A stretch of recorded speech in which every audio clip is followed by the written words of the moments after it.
नमस्कार, SPD news में आपका स्वागत है। पेश है 13 जनवरी सोमवार दोपहर 3:15 बजे राजस्थान की 15 बड़ी खबरें। सबसे पहले एक नजर डालते हैं आज की हेडलाइंस पर। पीएम मोदी ने जेड मोड़ टनल का इनॉग्रेशन किया। राजस्थान में 9500 से ज्यादा पटवारी हड़ताल पर। सीकर जिले में बस में सवार यात्री से 25 लाख रुपए लूटे। डोटासरा का आरोप, सरकार स्थानीय निकायों के चुनाव टाल कर रही है। केंद्र सरकार ने दी हजारों जीएसटी रजिस्टर्ड करदाताओं को राहत। और अब खबरें विस्तार से सुनिए। श्रीनगर से सोनमर्ग लद्दाख किसी भी मौसम में जा सकेंगे। 1 घंटे की दूरी 15 मिनट में तय होगी। प्रधानमंत्री नरेंद्र मोदी ने सोमवार को जम्मू कश्मीर के गांदरबल में जेड मोड़ टनल का उद्घाटन किया। श्रीनगर लेह हाईवे पर बनी 6.5 किलोमीटर लंबी टनल लैंड टनल श्रीनगर को सोनमर्ग से जोड़ेगी।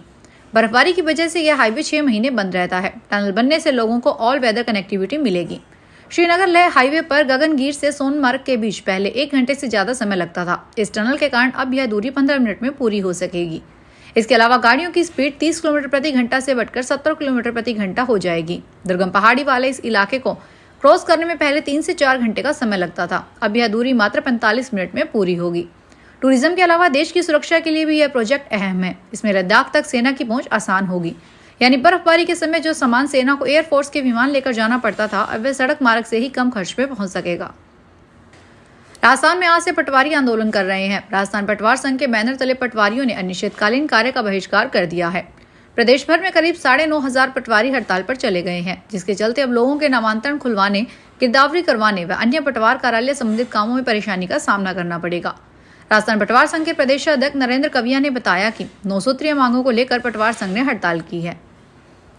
सीकर जिले के रिंगस थाना क्षेत्र में सरगोट गांव के पास 9 नकली पुलिस कर्मियों ने फिल्मी अंदाज में रोडवे बस को रोककर 25 लाख रुपए लूट लिए। बदमाशों ने अल्ताफ खान को एक लड़की भगाने के झूठे आरोप में बस से उतारा और रिवॉल्वर दिखाकर उसका बैग छीन लिया। उसमें 25 लाख रुपए, मोबाइल और दस्तावेज थे। राजस्थान कांग्रेस के अध्यक्ष गोविंद सिंह डोटासरा ने आरोप लगाया है कि राज्य सरकार नगरीय निकाय और पंचायत चुनाव टालकर ब्यूरोक्रेसी को हावी करने की कवायद में जुटी है। एक प्रदेश एक चुनाव परिसीमन और ओबीसी आयोग का गठन कर सर्वे करवाने की आड़ में करीब साल भर के लिए चुनाव टालने के प्रयास हो रहे हैं। यह निकाय व पंचायतों के जनप्रतिनिधियों के अधिकारों का हनन है। डोटासरा ने जयपुर में मीडिया से कहा कि पंचायत राज का गला घोंट कर जनता में झगड़ा पैदा करने के लिए अभी परिसीमन का टाइम टेबल जारी किया गया है। सरकार को पता है कि सुप्रीम कोर्ट के निर्णय की पालना में ओबीसी आयोग का गठन कर पंचायत व निकायों में सर्वे कर आरक्षण लागू करने के बाद ही परिसीमन किया जा सकता है। राजस्थान के हजारों जीएसटी रजिस्टर्ड करदाताओं के लिए राहत की खबर है। केंद्र सरकार ने सर्वर में आ रही खामी व करदाताओं के साथ ही टैक्स प्रोफेशनल्स को हो रही परेशानी को देखते हुए रिटर्न भरने की तारीख 2 दिन बढ़ाई है। इस संबंध में जारी अधिसूचना के अनुसार मासिक करदाताओं के लिए जीएसटीआर 1 की अंतिम तिथि 11 जनवरी से बढ़ाकर 13 जनवरी और त्रैमासिक करदाताओं के लिए जीएसटीआर 1 की तारीख 13 से बढ़ाकर 15 जनवरी कर दी गई है।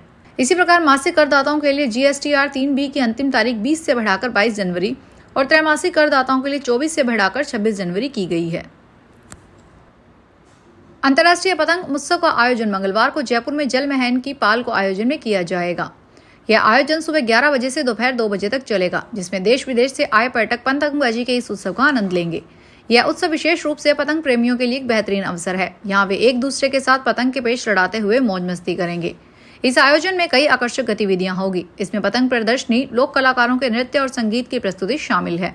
इसके साथ ही पारंपरिक व्यंजनों का निःशुल्क वितरण होगा।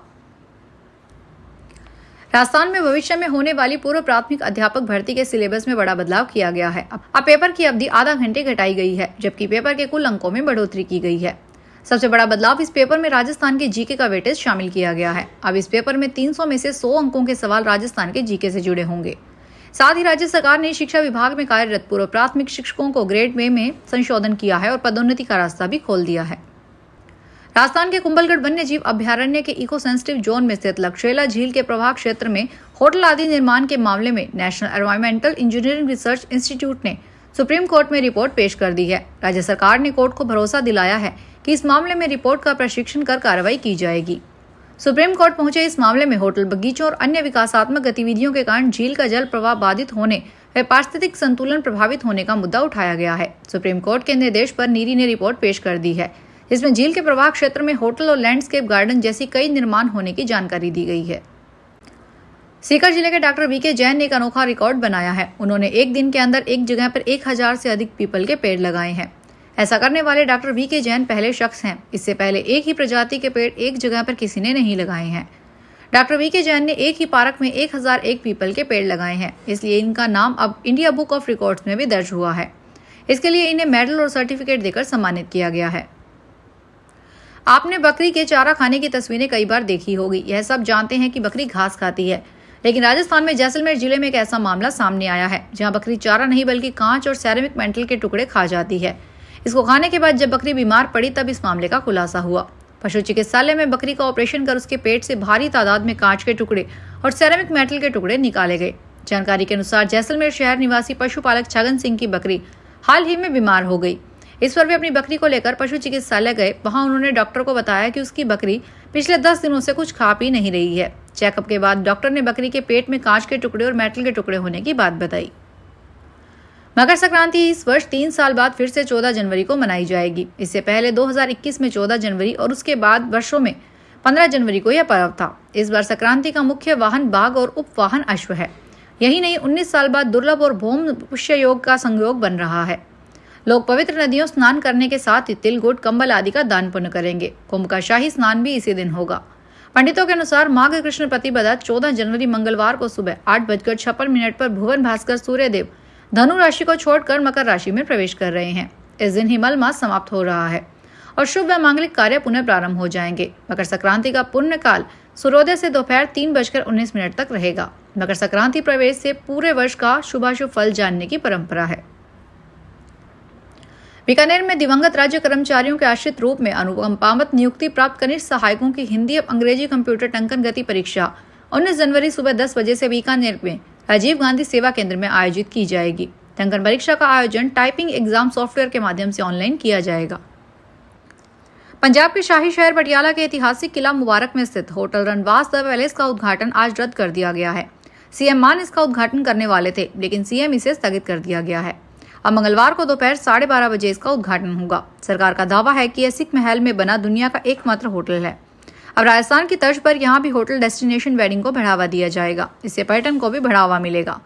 पटियाला की रानियां इसी महल में रहा करती थी। राजस्थान के स्वास्थ्य मंत्री गजेंद्र सिंह खीमसर ने कहा कि छोटे छोटे जिले बनने से सरकार को भारी नुकसान हो रहा था। राज्य सरकार ने अनावश्यक जिलों को समाप्त कर दिया है क्योंकि उनका कोई विशेष महत्व नहीं था। उन्होंने बीकानेर दौरे के दौरान पत्रकार से बातचीत में यह बात कही।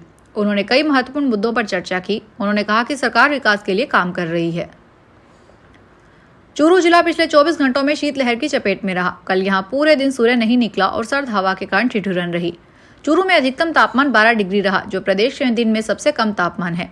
सीकर का 12.5, फतेहपुर का 13 व पिलानी का 13.2 डिग्री अधिकतम तापमान रहा। चूरू का जनवरी का अधिकतम तापमान सामान्य तापमान 22.4 डिग्री आंका गया है, यानी कल इस दिन का तापमान सामान्य से भी 10.4 डिग्री कम रहा। जयपुर मौसम विभाग के निदेशक राधेश्याम वर्मा ने बताया कि चूरू जिले में रविवार को सीवियर कोल्ड डे की स्थिति रही। ऐसा बारिश के बाद कोहरा एवं धुंध होने और हवा चलने से होता है। फिलहाल इस बुलेटिन में इतना ही। फिर हाजिर होंगे बड़ी खबरों के साथ।